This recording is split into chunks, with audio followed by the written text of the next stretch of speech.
بنو سلمہ میں بشر بن برا کا انتقال ہو گیا تھا، وہاں آپ جنازے کے لیے تشریف لے کے گئے تھے۔ یہ جگہ مسجد نبوی سے 3 میل دور تھا، فاصلے پہ تھا۔ انہوں نے آپ کو کھانا کھلایا، دوسروں نے دعوت دی، زور کا وقت ہو گیا، زور آپ نے وہاں پڑھائی۔ اسی دوران آپ کو وحی آئی تحویل قبلے کے بارے میں۔ جب وحی آیا تو آپ نے رخ بدل دیا۔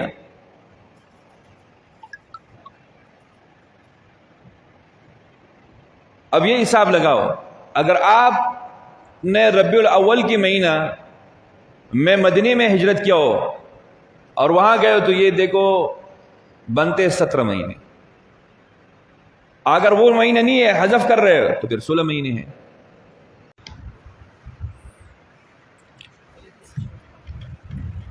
باب قال مجاہد الی شیاطینہم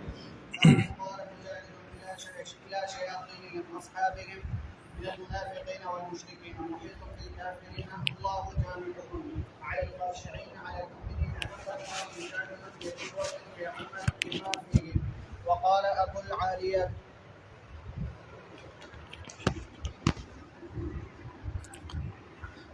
قال مجاهد إلى شياطينهم أصحابهم من المنافقين والمشركين محيط بالكافرين الله جامعهم على الخاشعين على المؤمنين حقا. قال مجاهد بقوة بعمل بما فيه. وقال أبو العالية مرض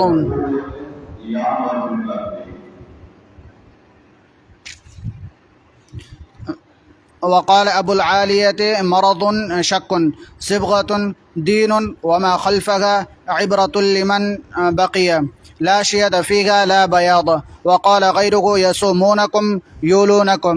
الولاية مفتوحة مصدر الولاء وهي الربوبية، وإذا كسرت الواو فهي الإمارة. وقال بعضهم الحبوب التي تؤكل كلها فوم فادارأتم اختلفتم. وقال قتادة فباءوا انقلبوا يستفتحون يستنصرون شروا باعوا. راعنا من الرعونة إذا أرادوا أن يحمقوا إنسانا قالوا راعنا لا تجزئ لا تغني ابتلى اختبر. خطوات من الخطو والمعنى آثاره.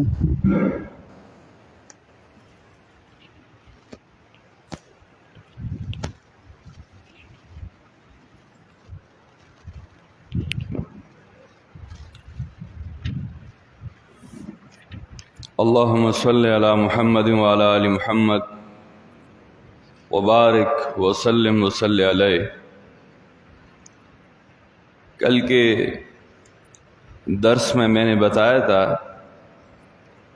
کہ امام بخاری رحمہ اللہ اس کا طریقہ کار یہ ہے تفسیر میں کہ یا تشریح المفردات کرتے ہیں یا توضیح الآیات۔ یہ جو باب یہاں امام بخاری نے قائم کیے تو یہ مفردات کی تشریح ہے، اور مفردات کی تشریح بیشتر اکثر یہ مواد جو ہے ابو عبیدہ معمر بن مثنیٰ کی کتاب مجاز القرآن سے اس نے لیا ہے۔ اسی طرح علی بن ابی طلحہ اس کے صحیفے سے اس نے استفادہ کیا ہے، اور امام مجاہد جو عبداللہ ابن عباس کے شاگرد ہے اس سے اس نے یہ استفادہ کیا ہے۔ کل کے سبق میں نے ایک اور بات بھی بتایا تھا کہ امام بخاری رحمہ اللہ کا قاعدہ یہ ہے کہ کبھی کبھار آیاتوں کو تشریح کرتے ہوئے درمیان میں مفردات کی تشریح لے کے آتے ہیں۔ جیسے وہاں آیات کی تشریح کیا تو ابھی درمیان میں مفردات کی تشریح لایا۔ قال مجاہد الی شیاطینہم منا اصحابہم من المنافقین والمشرکین۔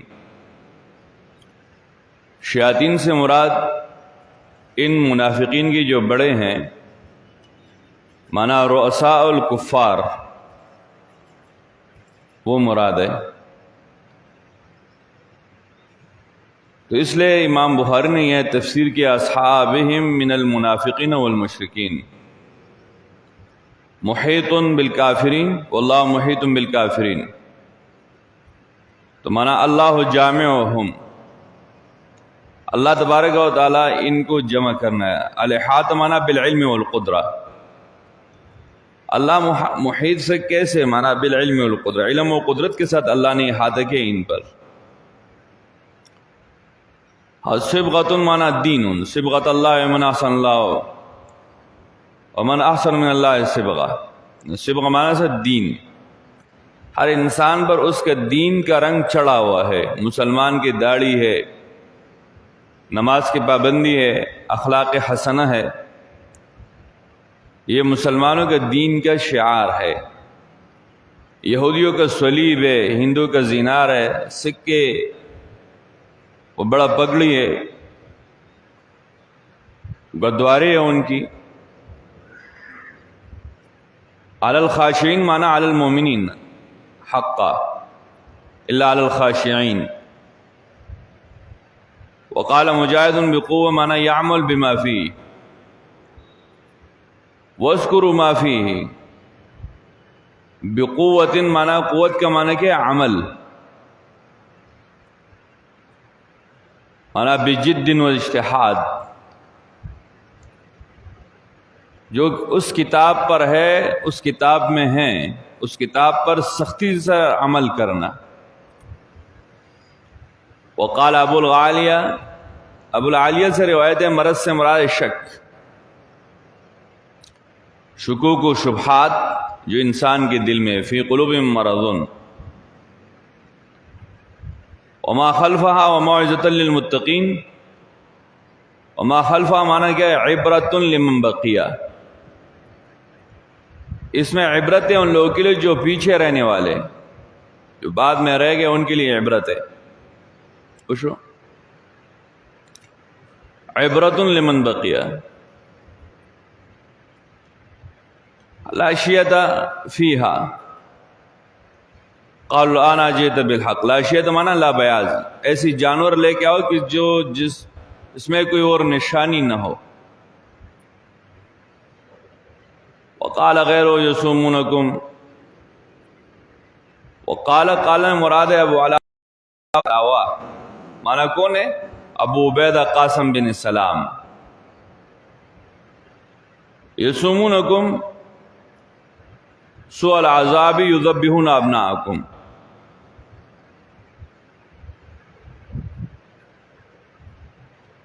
یصومونکم مانا یولونکم کیا؟ آپ کو سخت عذاب دینے کے لیے انہوں نے والی مقرر کیے تھے، گورنر مقرر کیے تھے. امام بخاری نے سورۃ کہف کی طرف یہ لے کے گیا، الولایہ ہنالک الولایۃ للہ. ولایت مفتوحۃ مصدر الولایہ وہی ربوبیہ. لغوی تشریح کی سادہ کر دے کہ ولایت وہ پر فتح پڑھنے کی صورت میں ولا کا مصدر ہے بمعنی ربوبیت. اگر ولایت پڑھے وہ پر کسرہ پڑھے تو اس کے اندر معنی سرداری کا ہے، سردار، یہ الامارہ. وقال بعضهم الحبوب التي تؤكل كلها. وقال بعضهم سے مراد اہل لغت، امام فرا وغیرہ نے فوم کا معنی کیا وفومها، کہ وہ دانے جو انسان اناج جو کھایا جاتا ہے.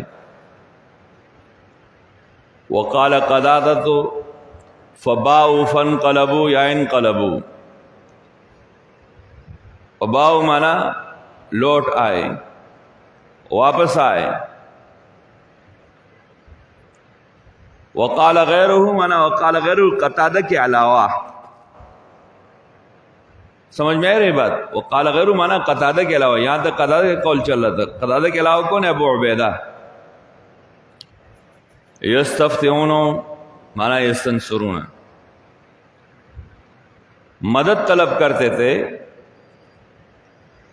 کہ آخری پیغمبر کب آئے گا. فلما جاءهم ما عرفوا كفروا به. شرع مانا باغ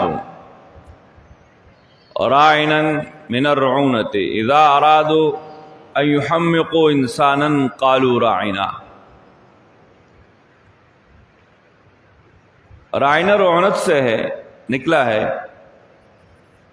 عرب جب کسی انسان کو احمق بنانا چاہتے مانا کسی کو بیوقوف و کمقل بنانا چاہتے تو اس کو رائن کہتے. راعنا رائنا لفظ جو ہے تنوین کے ساتھ راعنن، یہ حسن بصری کا قول ہے، اور اس طرح ابو حیوہ کا. لفظ رائنا ایک معنی اس کا کیا ہے؟ راعنن تنوین کے ساتھ، یہ تو حسن بصری ابو حیوہ کا قول ہو گیا ہے. امام بخاری نے یہاں لفظ کی لغوی تشریح کرتے ہوئے یہ رائنا مراعات سے لیا، امر حاضر معلوم کا اور نا ضمیر مفعول کا ہے. اور جمہور کا قرأت کیا ہے؟ رائنا مانا مساوات، آپ ہمارے لحاظ کرو ہم آپ کے لحاظ کریں گے. تو اہل ایمان کو اللہ نے منع فرمایا. اسی طرح رائنا یہودیوں کی زبان میں گالی ہے، ایک گالی ہے.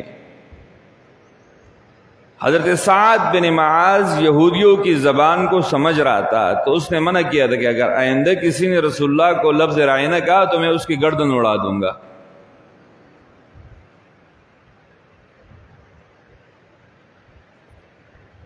باقی لفظ رائنا کا تشریح قرآن کریم میں وہاں تفسیر میں ہم کرتے ہیں کہ یہ کس چیز سے ہے، اور اللہ تعالیٰ نے منع فرمایا بس لا تقولوا رائنا. وہ لفظ جس کے اندر معنی صحیح بھی ہو اور غلط بھی ہو. بات سمجھ، یہ ایک قاعدہ ہے کہ جس لفظ کے اندر معنی صحیح اور غلط دونوں کے احتمال ہو تو اس لفظ کو چھوڑنا چاہیے. ہمارے استاد شیخ القرآن رحمہ اللہ نے کہا جیسے لفظ حضرت اور حضور جو ہے یہ اصطلاح صوفیوں کا ہے، اور یہ لفظ معنی وہ حاضر ناظر سے لے رہے، لہذا یہ لفظ حضرت و حضور غائب کے لیے استعمال کرنا جائز نہیں ہے. حضور کا معنی حاضر ہے تو نبی صلی اللہ علیہ وسلم تو وفات ہو چکے ہیں. بات سمجھ رہے ہو؟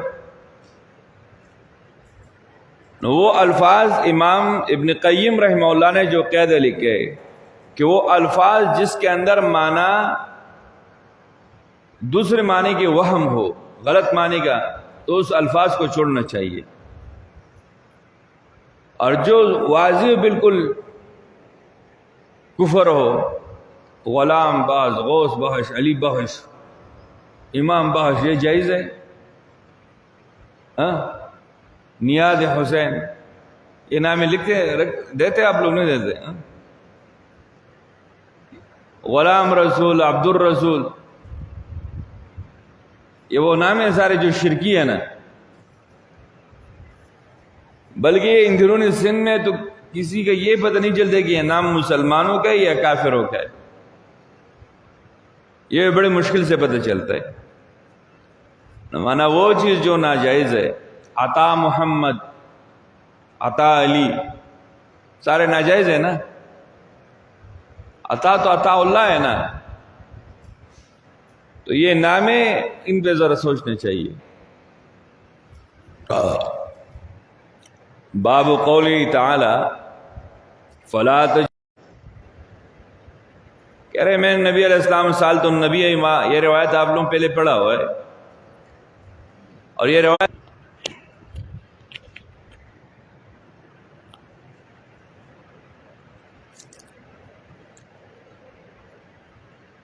مناسبت کیا ہے باپ کے ساتھ؟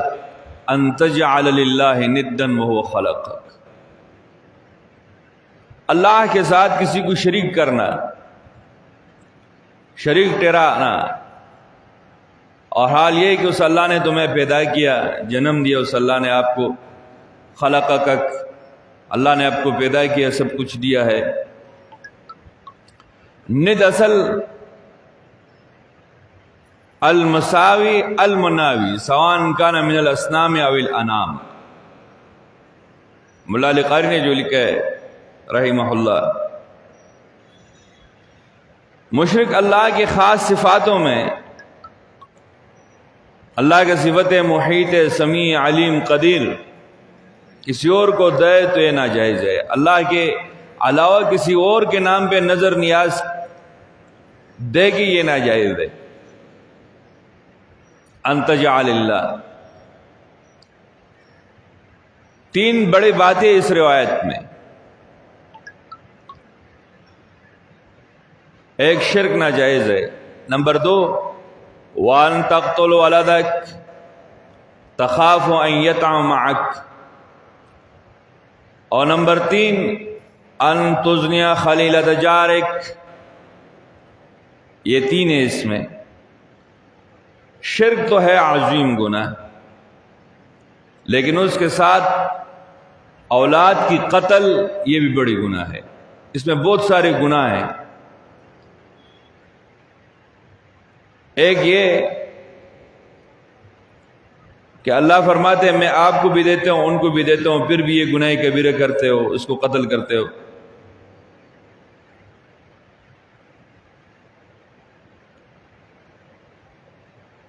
پہلا گناہ تو یہ ہے کہ آپ جس بچے کو قتل کرتے ہیں وہ اپنا دفاع نہیں کر سکتے، چھوٹا بچہ ہوتا ہے نا، یا رحم کے اندر بچے کو قتل کرتے ہیں۔ مثلاً آج کل ہمارے زمانے میں اگر عورت کو پتہ چل جائے کہ یار میرا اولاد ہونے والا ہے اور میرے بچے جوان ہو گئے تو میں کیا جواب دوں گا، تو وہ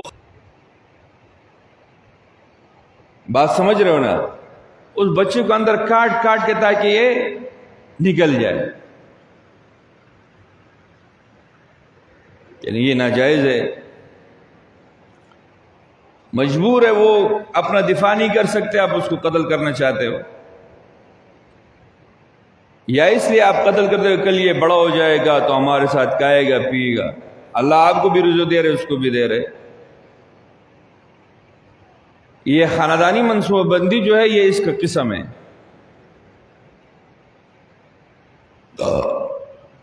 اس لیے یہ ناجائز ہے۔ اور نمبر 3 اولاد کو بے تعلیم چھوڑنا، دین کی تعلیم نہیں دینا، اخلاق نہیں سکھانا، یہ اس میں ہے، یہ بھی قتل میں آئے گا۔ وَأَن تُزْنِيَ خَلِيلَةَ جَارِكَ، زنا تو ہے گناہ، جرم ہے، لیکن شادی شدہ انسان اگر زنا کرے تو اس کا قابل نہیں کہ اس کو آپ چھوڑ دے جائے، اس کو سنسار کرتا کہ وہ دنیا اس سے صاف ہو جائے۔ یہ اس لیے کہ شریعت میں پڑوسی کو اللہ نے بہت زیادہ حقوق دیا، اور آپ نے اس حقوق کی حق تلفی کرتے ہوئے اس کی گھر والی کے ساتھ اپنے بدکاری کی، تو اس لیے بہت بڑا گناہ ہے۔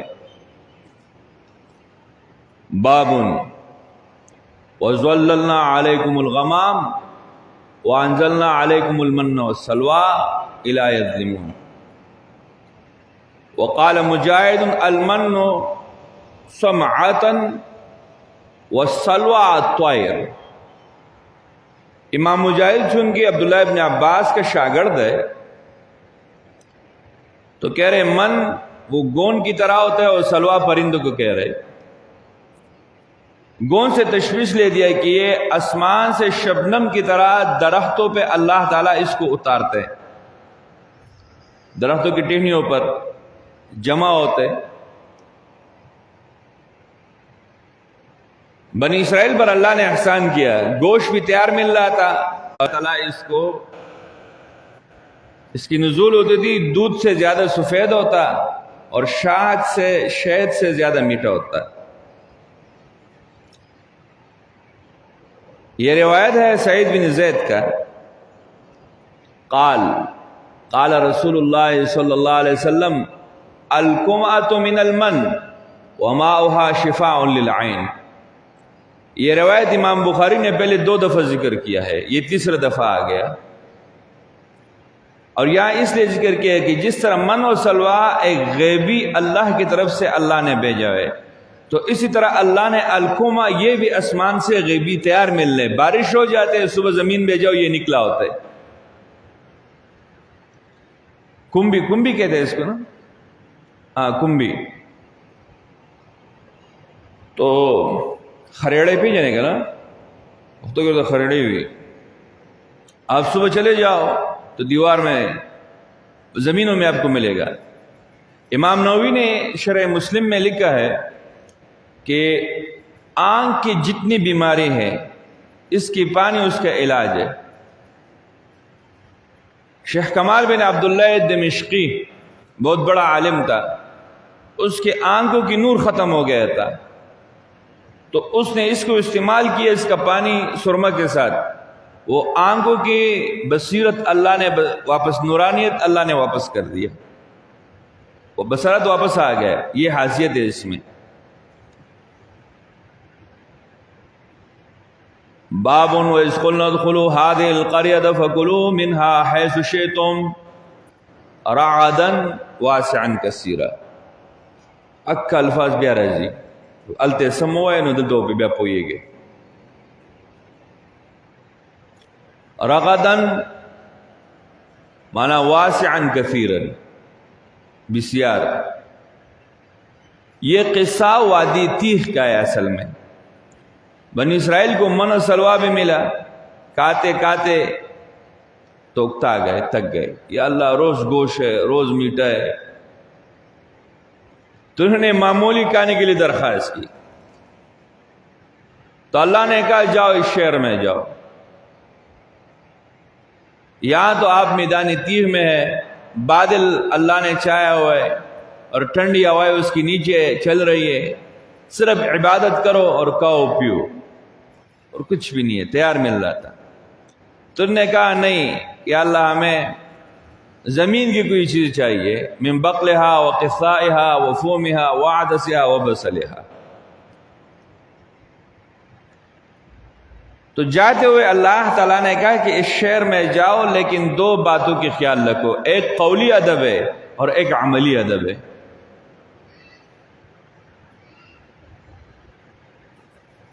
عملی ادب یہ ہے کہ وادخلوا الباب سجدا، اور قولی ادب یہ ہے قولوا حطۃ۔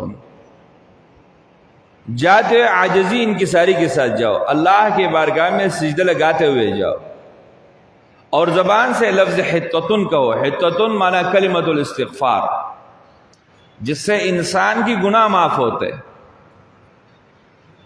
ایسی کلمہ جس سے آپ کی گناہ اس سے معاف ہو جائے۔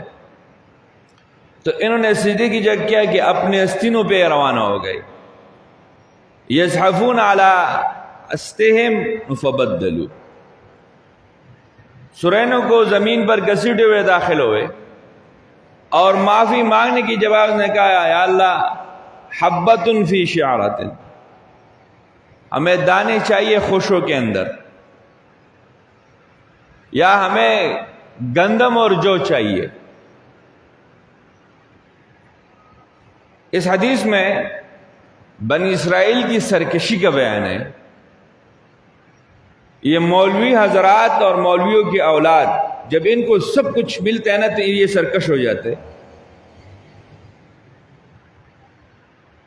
ان کا سرکشی کا عالم یہ ہے جو بنی اسرائیل کا ہے۔ اس لیے امام ولی اللہ نے فوز الکبیر میں لکھا ہے کہ جو یہ چاہے کہ ہم یہودیوں کی علامات کو دیکھیں اور یہودیوں کو دیکھیں، تو اپنے زمانے کے جو علماء سوء ان کی اولاد کو دیکھو۔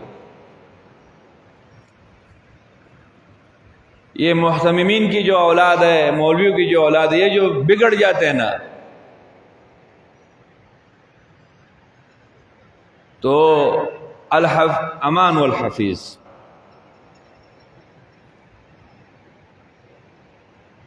اگر نسواراؤں کی کو دیکھنا چاہے تو اپنے زمانے کی ناکار رہبان سو جو ہے غلط پیر فقیر ہے، ان کی اولاد کو دیکھو۔ تو اس لیے یہ ضروری ہے کہ آپ اپنے آپ کو بھی بچائیں، اپنے اولاد کو بھی بچائیں۔ یہودیوں میں احکام الہی سے استہزاء، اندازہ اس سے لگاؤ. اللہ نے کہا حتتن، نے کہا حنتتن. اللہ نے کہا سجدہ کرتے ہوئے جاؤ، یہ بغلے بجا کے گئے. ناجائز ہے نا. ہمارے زمانے میں محتمم کا بیٹا مدرسے میں بیٹھے ہوئے نماز نہیں پڑھتا ہے. ہاں، آپ اسلامی تعلیمات کو دیکھ کے آپ کو اس پہ چلنا پڑے گا.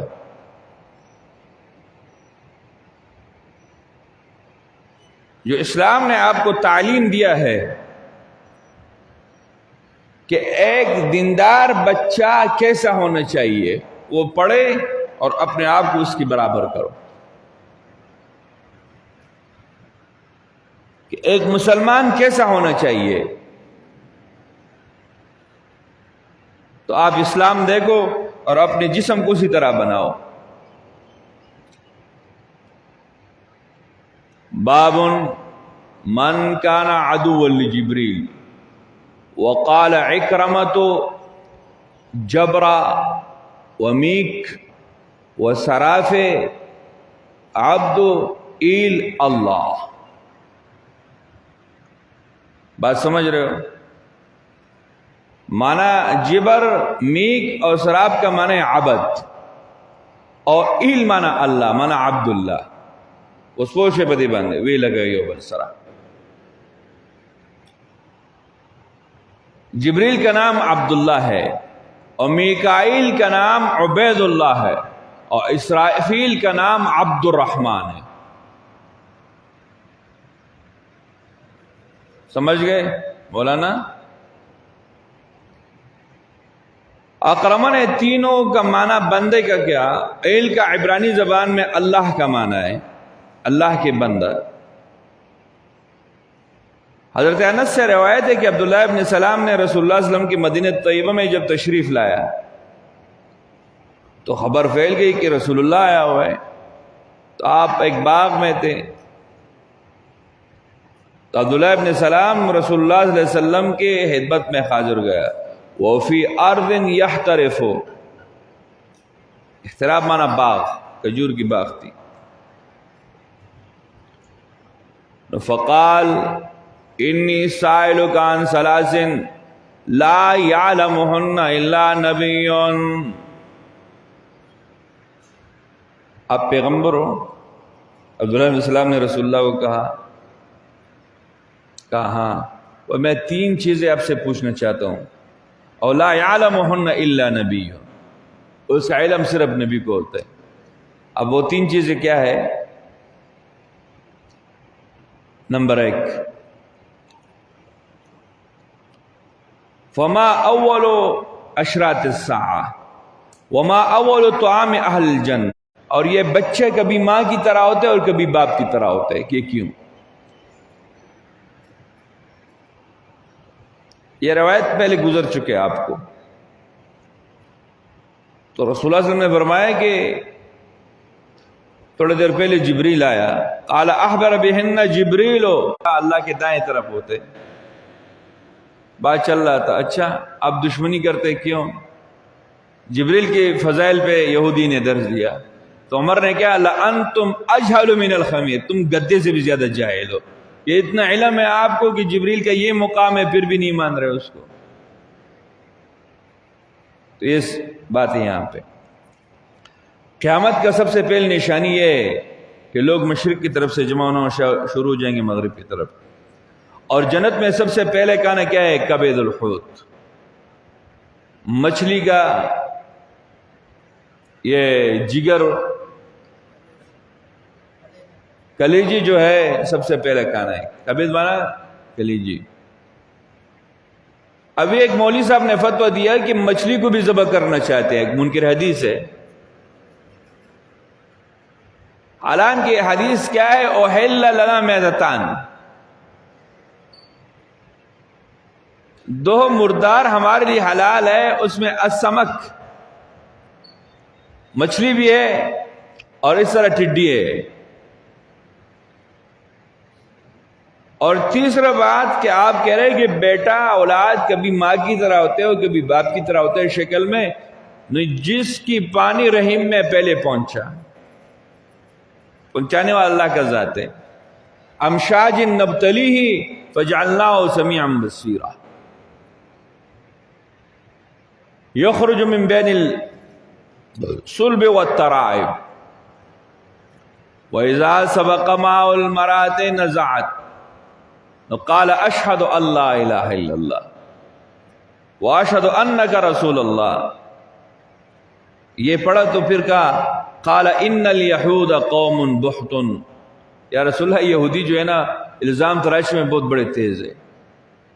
إِنَّ الْيَهُودَ قَوْمٌ بُحْتٌ، یہ نقطہ اپنے ذہن میں بناؤ. إِنَّ الْيَهُودَ قَوْمٌ بُحْتٌ. ہمارے اس زمانے میں اگر کسی کے ساتھ آپ اٹھتے ہو بیٹھ رہے ہو نا اور تعلق برابر ہے تو آپ اس زمانے کا امام المفسرین والمحدثین امام الاتقیاء ہے، اور اگر ان کے معیار سے آگے پیچھے ہو گئے تو امام الفاسقین اور رئیس الاشرار آگے ان کی مرضی ہے. وہ اس لیے کہ یہ پٹھان قوم یہودیوں کے ساتھ نسبت میں زیادہ ہے. یہ کہہ رہے ہم سلیمانی خیل ہے نا، سلیمان خیل کون تھے؟ ان الیہود قوم بحت. اور یہ جاہل لوگوں کا شیوہ بھی ہے اور بعض مولویوں کا شیوہ بھی ہے کہ وہ الزام تراشی میں کمی نہیں کرتے. ان الیہود قوم بحت، یہ آپ کو بچپن سے لے کے بڑھاپے تک تمہارے سارے غلطیوں کو آپ کے سامنے لے کے آئے گا.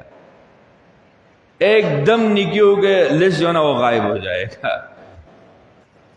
وَإِنَّهُمْ إِن يَعْلَمُوا بِإِسْلَامِ قَبْلَ أَن تَسْأَلُهُمْ. اللہ کے نبی اگر یہ میرے اسلام کا پتہ چل جائے تو بہت سارے الزامات یہ لگائیں گے. یہودی آئے تو رسول اللہ نے پوچھا ان سے کہ آئی رجل عبداللہ فیکم، یہ عبداللہ کیسے بند ہے؟ قالوا خیرنا وابن خیرنا وسیدنا وابن سیدنا. یہ تو بڑا بہترین انسان ہے، بہت اچھا انسان ہے، اس جیسے بندہ کیسے؟ قال ارأیتم من اسلم عبداللہ ابن سلام فقال اعزہ اللہ. نبی علیہ السلام نے کہا اگر عبداللہ ابن سلام نے اسلام قبول کیا تمہارا کیا؟ بولا اللہ اس کو پناہ دے اسلام قبول کرنے سے. خدای نے کی چاہے اسلام روڑی پوش بدے باندھے. من ذالک فخرج عبداللہ غروت، وہ نکل آیا فقال اشہد اللہ الہ الا اللہ وان محمد رسول اللہ. اس نے ایک گواہی دیا. فقالوا شرنا وابن شرنا، دام در رزیل جو دام رزیل لپلاریم رزیل، یہ بھی رزیل، اس کا باپ بھی رزیل تھا. شرنا وابن شرنا، یہ پہلے کون سے انسان تھا؟ وانتقصوه، انہوں نے اس کے فوراً جب سامنے آیا گواہی دیا نا تو انہوں نے کہا یار بدتر شخص ہے، اس کا باپ بھی بدتر تھا، اور اس کے نقصانات بیان شروع کیے، توہین شروع کر دیا. وانتقصوه. عبداللہ نے کہا قال عبداللہ ابن سلام نے کہا فهذا الذي كنت اخافه یا رسول اللہ، یہ وہ بات تھی کہ میں نے کہا آپ پہلے ان سے پوچھو معلوم کرو، اس سے میں ڈر رہا تھا. تو جبریل کا ذکر اس حدیث میں ہے. مطابقت یہ کہ یہودیوں کی حماقت تھی کہ جبریل فرشتے کو اپنا دشمن سمجھ رہے، حالانکہ وہ تو حکم الہی کا تابع ہے، اللہ کے حکم کو وہ نیچے لے کے آئے ہیں، تو یہ دشمنی اس کے ساتھ نہیں بن رہے. مثلا میں محتمم ہوں، ناظم کے ساتھ کسی کے دشمنی کا حق ہی نہیں ہے، وہ تو محتمم کی آرڈر کو جاری کر رہے ہیں. باب قولی ما ننسخ من آیات وننسها نأتی بخیر منها ومثلها.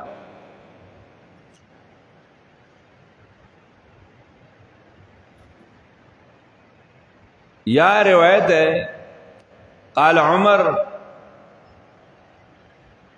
اقرأنا ابی ابن واقضانا علی وانا لا ندع من قول ابی وذاک ان ابی یقول لا ادع شیئا سمعت من رسول اللہ او وقد قال اللہ تعالی ما ننسخ من آیات او ننسها.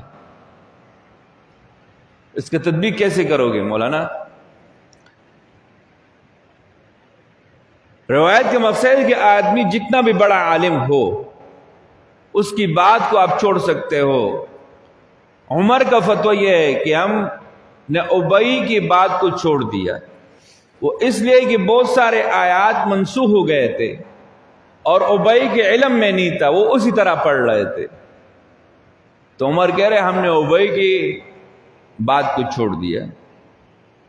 منسوخ قرآن کریم میں تلاوت بھی منسوخ ہو، حکم دونوں منسوخ، وہ بھی ہے. حکم منسوخ ہے لیکن تلاوت باقی ہے، تلاوت منسوخ ہے حکم باقی ہے.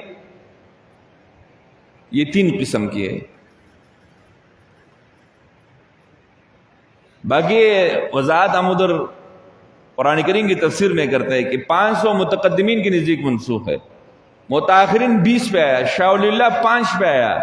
ہمارے مشائخ کہہ رہے کہ یہ 5 آیات ایک طریقے سے دیکھے تو منسوخ ہے اور دوسری طریقے سے دیکھے تو محکم ہے. قرآن کریم کے بیشتر حصہ وہ محکم آیات پر مشتمل ہے، مانا جس کے حکم و تلاوت دونوں باقی ہے. تو یا ابی کا جو اعتراض تھا اس کو دفع کیا یہاں پہ فرمایا لا ادعو شیئا سمعت من رسول اللہ. ابی کہہ رہے کہ جو آیات جیسے میں نے سنا میں تلاوت کیا. عمر کہہ رہے وہ منسوخ ہو چکے، ما ننسخ من آیات او ننسها. نسخ کا ایک معنی ہے ازالہ، ختم کرنا لغوی لحاظ سے، فینسخ اللہ ما یلقی الشیطان.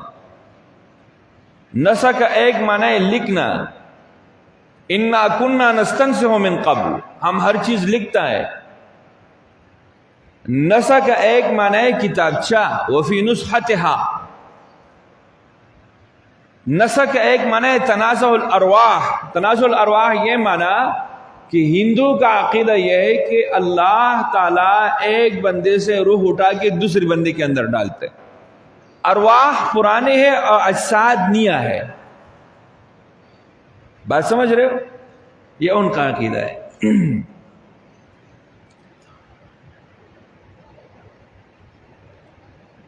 باب وقالوا اتخذ اللہ ولدا سبحانہ. حدیث قدسی یہاں پہ خیبر کی یہودیوں نے کہا کہ عزیر ابن اللہ، نجران کے نصاراؤں نے کہا عیسیٰ ابن اللہ، اور مکے کے مشرکین نے کہا الملائکۃ بنات اللہ. عبداللہ ابن عباس کی روایت ہے قال قال اللہ کذبنی ابن آدم یا کذبنی ابن آدم اولم یکن له ذلک وشتمنی ولم یکن له ذلک. ابن آدم کے بیٹے نے میرے کو تکذیب کی اور مجھے گالی دی، حالانکہ یہ زیب نہیں دیتے ان کو کہ مجھے جھٹلائے. وہ کیا ہے؟ فزعم انی لا اقدر ان اعیدہ کما کان. یہ سمجھ رہے کہ اللہ تبارک و تعالی مجھے دوبارہ زندگی نہیں دے سکتے جیسے پہلے مجھے دیا ہے. لم یکن شیئا مذکورا، انسان تو کچھ بھی نہیں تھا. کہ مولوی سیف اللہ کا بیٹا ہوگا، اس کا یہ نام ہوگا، یہ ہوگا، یہ ہوگا. ہاں سیف اللہ، یا مولوی احمد نے ابھی تک شادی بھی نہیں کیا.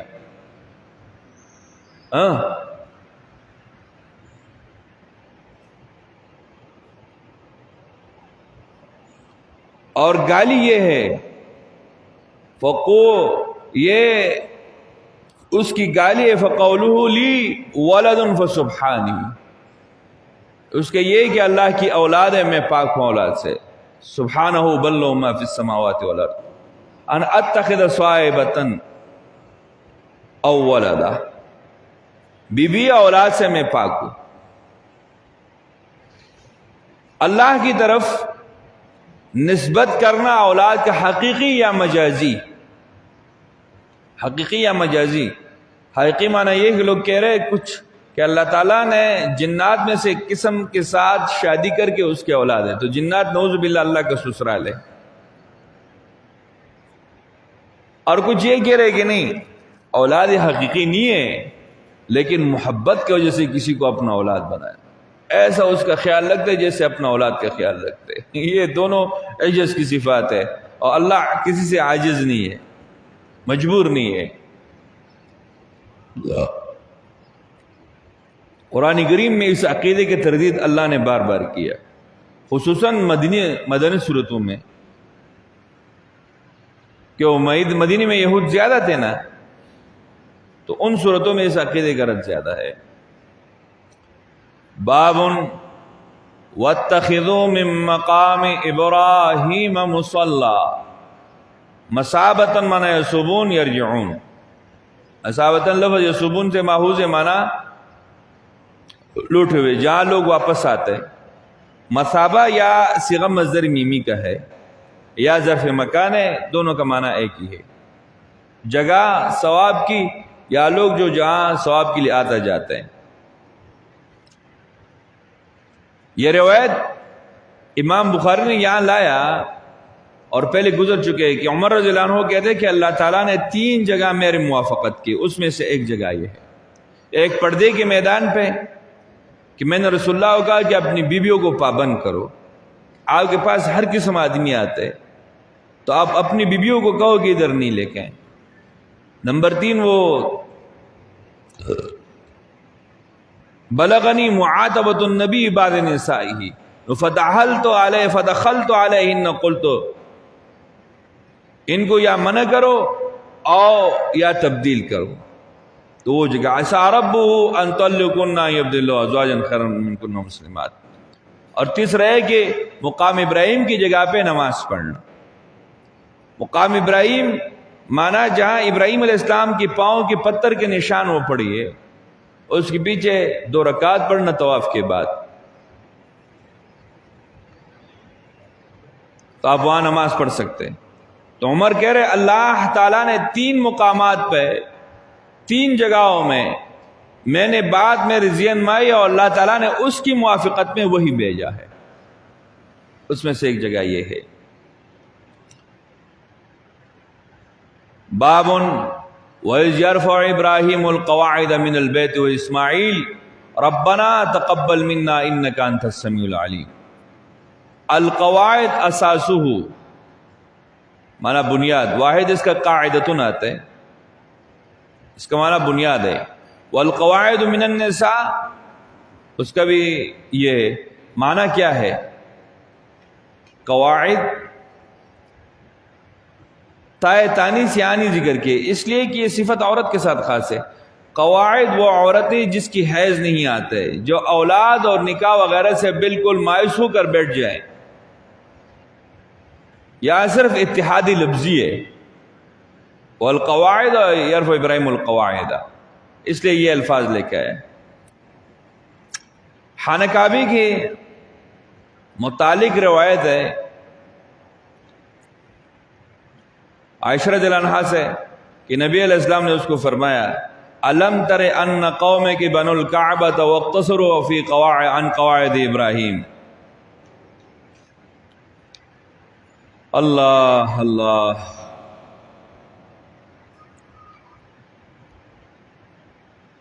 رسول اللہ نے فرمایا عائشہ کو، عائشہ آپ کی قوم نے جب بیت اللہ کو بناتے ہوئے انہوں نے ابراہیم کی بنیادوں سے کم کر دیا۔ حتیمی حتیم جو بار ہے یہ اس میں داخل تھا۔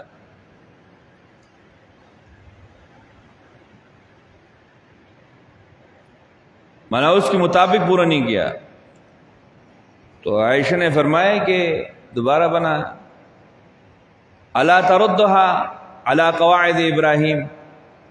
نبی علیہ السلام نے کیا فرمایا؟ قال لولا حدثان قومک بالکفر، حدثان، اگر آپ کے قوم نہیں مسلمان نہیں ہوتے تو میں کعبے کو ویران کر کے اسی بنیادوں پہ بناتا، لیکن لوگ بولیں گے کہ یار ابھی تو کعبہ کو بھی توڑ دیا، سمجھ میں گئی بات؟ یہ دلیل اس بات پہ کہ جب نیا ساتھی آ جائے اور بہت سارے مسائلوں کا علم نہیں ہے ان کے پاس، تو آپ طریقے کے ساتھ اس کو قریب لے کے آئیں. یہ ہو گیا. باب قولوا آمنا باللہ وما انزل الینا. یہاں روایت لے کے آتے ابو ہریرہ سے کہ اہل کتاب تورات کو خود عبرانی زبان میں پڑھتے، لیکن مسلمانوں کے لیے تفسیر عربی میں وہ کرتے تھے. جیسے ابھی ہم لگے ہوئے اردو میں، وَيُفَسِّرُونَهَا بِالْعَرَبِيَّةِ لِأَهْلِ الْإِسْلَامِ. فقال رسول اللہ صلی اللہ علیہ وسلم لا تصدقوا اہل الکتاب ولا تکذبوهم وقولوا آمنا باللہ وما انزل الینا. سبب نزول آپ کو بتا دیا. سمجھ گئے بات؟ معنی یہ کہ آپ نہ انکار کرے نہ تصدیق کرے، بلکہ بولو جو اللہ کی طرف سے آیا ہوا ہے ہمارا اس پر ایمان ہے. قرآن کریم پر ایمان لانا تفصیلی فرض ہے، اور قرآن کریم سے پہلے جو کتابیں ہیں اس پر ایمان لانا، اجمالی ایمان لانا لازم ہے. تفصیلی ایمان ہم اس میں مکلف نہیں ہے. باب قولی سیقول السفہاء من الناس ما ولاھم. اس میں یہ ایک روایت ہے اور یہ تقریباً 8 دفعہ تو یہاں امام بخاری نے لایا ہے. بعد والا روایت، نبی علیہ السلام جب مدینہ گئے صلی الی بیت المقدس 16 شہرا او 17 شہرا. آپ نے 16 یا 17 مہینے بیت اللہ کی طرف نماز پڑھا. آپ کی خواہش یہ تھی کہ آپ کی قبلہ بیت اللہ بنے. کان یعجب، آپ کی خواہش. تو آپ نے نماز پڑھا. وصلی مع قوم فخرج من کان صلی معه فمر علی اہل مسجد وهم راکعون. اس روایت سے ایک مسئلہ دیکھو. تحویل قبلے کے بارے میں یہود اور منافقین اور مشرکین کے مختلف قسم کے اعتراضات اٹھے، لیکن یہ بات ان کی کتاب میں ابھی تھا کہ آخری پیغمبر 2 قبلوں والا ہے. بات سمجھ رہے ہو؟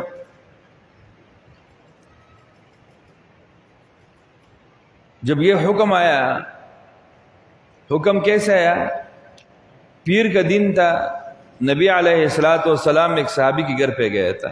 وہ آپ نے زور کی نماز پڑھی.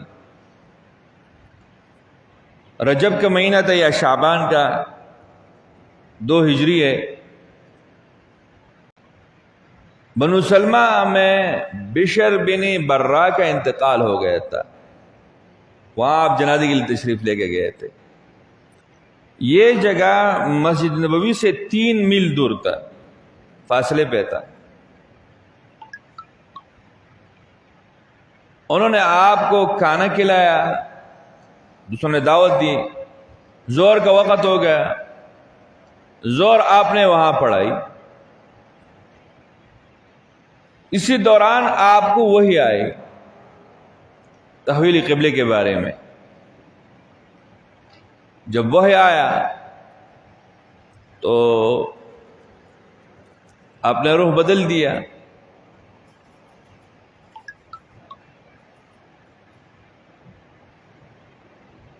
اب یہ حساب لگاؤ، اگر آپ نے ربیع الاول کی مہینہ میں مدینے میں ہجرت کیا ہو اور وہاں گئے ہو تو یہ دیکھو بنتے 17 مہینے.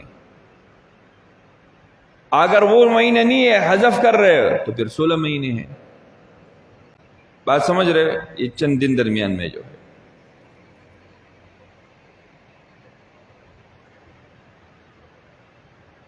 اب نبی علیہ السلام نے تو نماز پڑھ لیا، تو نماز کے دوران ایک صحابی گئے قبلتین کی مسجد میں اور لوگ رکوع میں تھے، تو سب کا منہ اس طرف تھا. نفدارو، لوٹ آئے، امام آئے، سب آئے. اب یہاں ایک اس بات کو ذہن میں رکھو کہ یہ جو نماز پڑھ رہے اور نماز کے درمیان یہ آ گئے تو یہ عملی کثیر ہے. نمبر 2 خبر واحد ہے. خبر واحد ہے یہ نہیں ہے. نمبر 3 صحابہ پیغمبر کی بات کو کیسے لیتے ہیں. یہ نہیں کہا کہ پہلے یہ نماز کو پورا کریں گے اور نماز پورا کرنے کے بعد جو ہم اگلی بار سوچیں گے. یہ دلیل ہے نا. دیکھو رکوع کے درمیان یہ لوگ پلٹ گئے. مقصد رسول اللہ کے حکم اگر آپ کے پاس آئے ایسے حال میں تو فوراً مننا پڑے گا. نو فمر علی اہل المسجد وهم راکعون نو قال اشهد بالله لقد صلیت مع النبی قبل مکہ نو فداروا کما هم قبل البیت. نماز میں بڑا مشکل کام ہے نا. ہاں فداروا مانزہ کے واپس رالخا رکوع بحالت کے.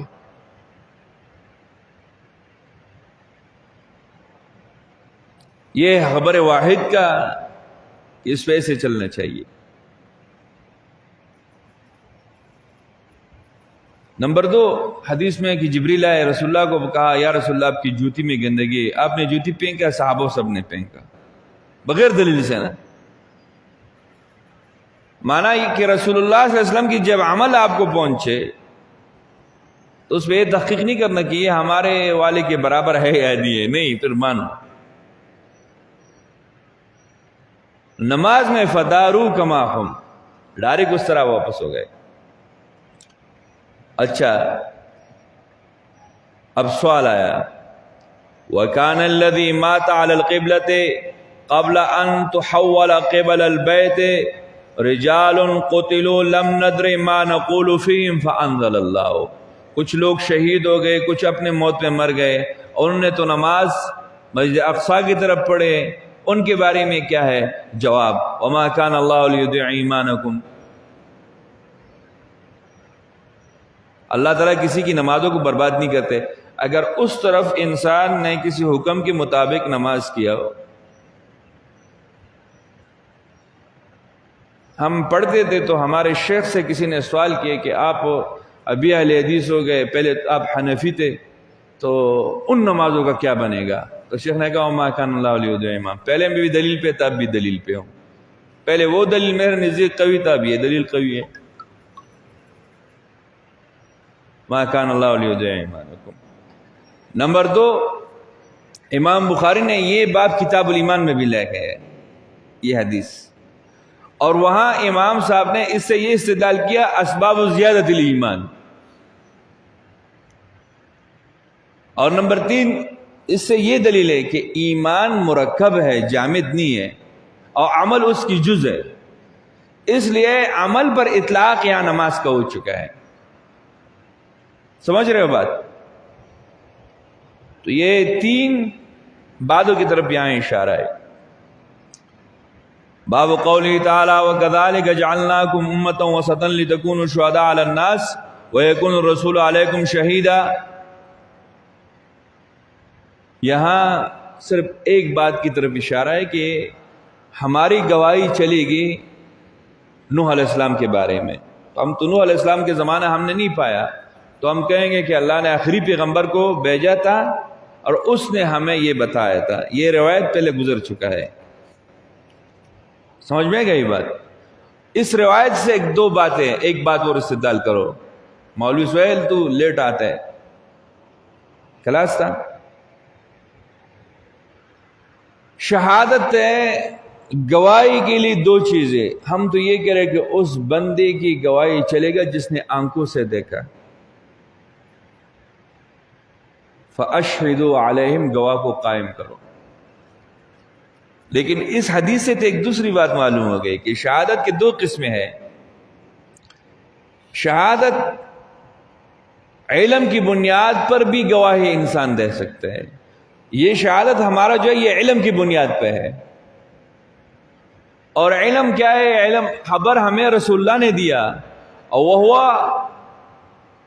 الصادق المصدوق, خبر یقینی ہے نا. تو ہماری گواہی اس کے متعلق وہ اس لیے ہے. سمجھ رہے ہو بات؟ اسی طرح امام بخاری نے آپ کو یہ بتایا کہ مرفوع روایت جو ہے وسطاً عدلاً, یہ اس روایت کا آیات کا حصہ ہے. تو یہاں دوبارہ لے کے آئے اور کتاب الاعتصام میں بھی لے کے آیا ہوا ہے. باب قوله تعالی وما جعلنا القبلة التي كنت عليها الا لنعلم من يتبع الرسول. یہ پھر عبداللہ ابن عمر کی روایت ہے. قباء والوں کو فجر کی نماز میں پتہ چلا، قبلتین والوں کو عصر کی نماز میں پتہ چلا ہے، اور قباء والوں کو فجر کی نماز میں. حالانکہ قباء بالکل سامنے ہے، ایسے رسول اللہ پیدل جاتا. اللہ آپ کو سب کو لے جائیں، پیدل جاؤ. پچھلے سال میں جا رہا تھا، لوگ بولتے گاڑی میں پیدل، تو درمیان میں مجھ سے ایک بندہ آپ گرمی میں میں نے کہا یہ پیدل جانا سنت ہے، پیدل جانا سنت ہے. رسول اللہ پیدل جایا کرتے تھے. وہ جو عمرے کا ثواب ہے نا وہ پیدل جانے میں ہے. ٹھیک ہے سواری پہ ہوگا، اب اللہ نے طاقت دیا ہے تو جاؤ.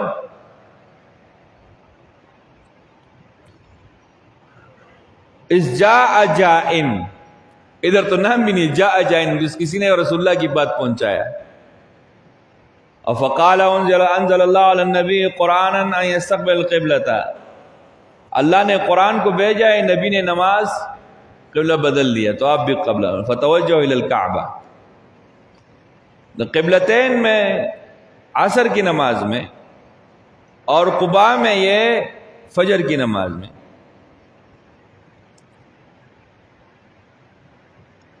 باب قولی تعالی قد نرا تقلب وجهک فی السماء. اس میں پھر روایت لیتے عن انس قال لم يبقى ممن صلى قبلتين غیری. انس فرما رہے ہیں کہ وہ صحابہ جنہوں نے بیت اللہ کی طرف اور بیت المقدس کی طرف نماز ادا کیا تھا وہ سارے فوت ہو گئے، میرے علاوہ صرف میں باقی ہوں. ڈیر عمر اور کڑے ہوگا. اس کا عمر بہت تھا، 103 سال اس کا عمر تھا. 90 ہجری میں یہ فوت ہو گئے. کچھ صحابہ زندہ تھے جو تحویل قبلے کے بعد مسلمان ہو گئے تھے، لیکن تحویل قبلے سے پہلے جو مسلمان تھے وہ نہیں تھے، وہ سب فوت ہو گئے تھے. تو اس لیے اس نے کہا. باقی یہ سارے آیات اس کی متعلق ہے، تو اب اس پہ اکتفا کریں. صحیح ہے انشاءاللہ. کل پھر پڑھیں گے قصاص سے. سبحانک اللہم بحمدک یا ایھا الذین آمنوا کتب علیکم القصاص.